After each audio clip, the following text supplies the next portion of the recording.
হরে কৃষ্ণ। শ্রীমদ্ ভগবদ্ গীতার 3য় অধ্যায় কর্মযোগ 6 নং সম্পর্কে শ্রীমদ্ ভগবদ্ গীতাতে কি বলা আছে অবশ্যই শুনুন। যে ব্যক্তি পঞ্চ কর্মেন্দ্রিয় সংযত করেও মনে মনে ইন্দ্রিয়ের বিষয়গুলি স্মরণ করে, সেই মোরা অবশ্যই নিজেকে বিভ্রান্ত করে এবং তাকে মিথ্যাচারী বলা হয়। অনেক মিথ্যাচারী আছে যারা কৃষ্ণ ভাবনাময় সেবা কার্য সম্পাদন করতে অস্বীকার করে, কিন্তু ধ্যান করার ভান করে মনে মনে ইন্দ্রিয় তর্পণের চিন্তা করে। এই ধরনের ভণ্ডরা কিছু শুকনো দর্শনের কথাও বলতে পারে, তাদের সংস্কৃতি পরায়ণ অনুগামীদের বিভ্রান্ত করার জন্য। কিন্তু এই শ্লোক অনুসারে তারা সবচেয়ে বড় প্রতারণ। বর্ণাশ্রম ধর্মের আচরণও করেও মানুষ ইন্দ্রিয় সুখ ভোগ করতে পারে, কিন্তু বিধি নিষেধ অনুসারে মানুষ যখন বিশেষভাবে স্বধর্ম পালন করে তখন ক্রমে ক্রমে তার সত্তা শুদ্ধ হয়। কিন্তু যে ব্যক্তি যোগী সেজে আসলে ইন্দ্রিয় ভোগের বিষয়বস্তু সন্ধান করে, সে সবচেয়ে নিকৃষ্ট স্তরে প্রতারক। যদিও মাঝে মাঝে সে তথ্য কথাও বলে থাকে, তার জ্ঞানের কোনোই মূল্য নেই, কেননা ভগবানের মায়া শক্তি এই ধরনের পাপিচারীদের প্রতারণের সমস্ত জ্ঞান অপহরণ করে নেন। এই ধরনের প্রতারকের মন সর্বদাই অপবিত্র এবং তার তথাকথিত লোকের দেখানো ধ্যান নিরক্ষণ।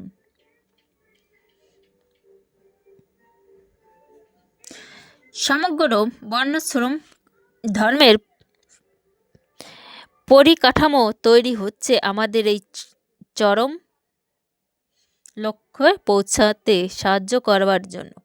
কৃষ্ণ ভাবনায় উদ্যোগ্য হয়ে কর্তব্য কর্ম সাধন করার মাধ্যমে একজন গৃহস্থ সেই গর্ভত্ব পৌঁছাতে পারে। আত্মোপলব্ধির জন্য শাস্ত্রের নির্দেশ অনুসারে সংযত জীবনযাপনপূর্বক নিরাস্তভাবেই কর্তব্য কর্ম সম্পাদন করার মাধ্যমে উন্নতি সাধনা করা যায়। অজ্ঞ জনসাধারণকে প্রতারণা করবার জন্য লোকেদের অত্যাধিকতা অবলম্বনকারী ভণ্ডের থেকে ওই একান্তরিক ব্যক্তি ওই পদ্ধতি অনুসরণ করেন। অনেক ভণ্ড সাধু আছে যারা নিজেদের উচ্চ বংশজাত বলে উপস্থাপিত করে এবং বহু পেশাদারী মানুষ অত্যাধিক উন্নতির জন্য সবকিছু ত্যাগ করেছেন বলে ভান করে থাকে। ভগবান শ্রীকৃষ্ণ অর্জুনকে এই রকম ভণ্ড সাধু হতে নিষেধ করেছিলেন। পরক্ষান্তরে তিনি তাকে শাস্ত্র নির্ধারিত ক্ষত্রিয় ধর্ম পালন করতে উপদেশ দিয়েছিলেন। অর্জুন ছিলেন গৃহস্থ ও সেনাপতি এবং তার শাস্ত্র নির্ধারিত গৃহস্থ ক্ষত্রিয় ধর্ম পালন করাই ছিল তার কর্তব্য।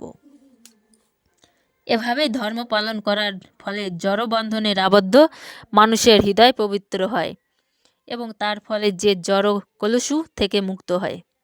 দেহ প্রতিপালন করবার জন্য কথাটি ত্যাগ ভগবান কখনোই অনুমোদন করেননি, শাস্ত্রে তাদের স্বীকৃতি দেওয়া হয়নি। সর্বোপরি জীবনযাপনের জন্য মানুষকে কর্ম করতে হয়।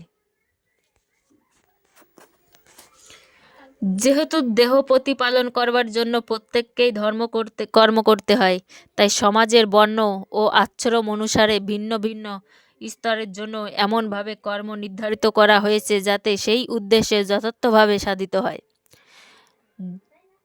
ভগবান শ্রীকৃষ্ণ বলেছেন, যজ্ঞ বলতে ভগবান শ্রীবিষ্ণু অথবা যজ্ঞ অনুষ্ঠানকে বোঝায়। ভগবান বিষ্ণুর বিধান করবার জন্য সমস্ত যজ্ঞের অনুষ্ঠান করা হয়।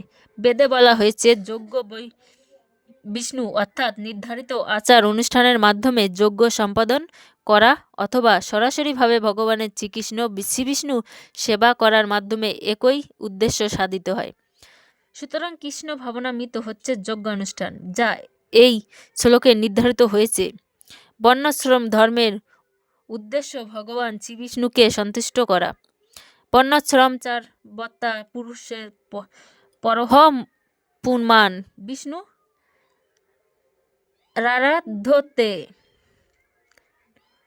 আরাধ্যতে পস্তান্নান্য তমস্কারম বিষ্ণু পুরাণ।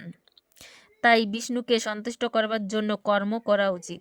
এছাড়া এর জড় জগতে অন্য সমস্ত কর্মই বন্ধনের কারণ হবে, কেননা ভালো এবং খারাপ উভয় কর্মেই প্রতিফল আছে, আর যে কোনো কর্মই ফলই অনুষ্ঠানকে তাকে বন্ধনের আবদ্ধ করে রাখে।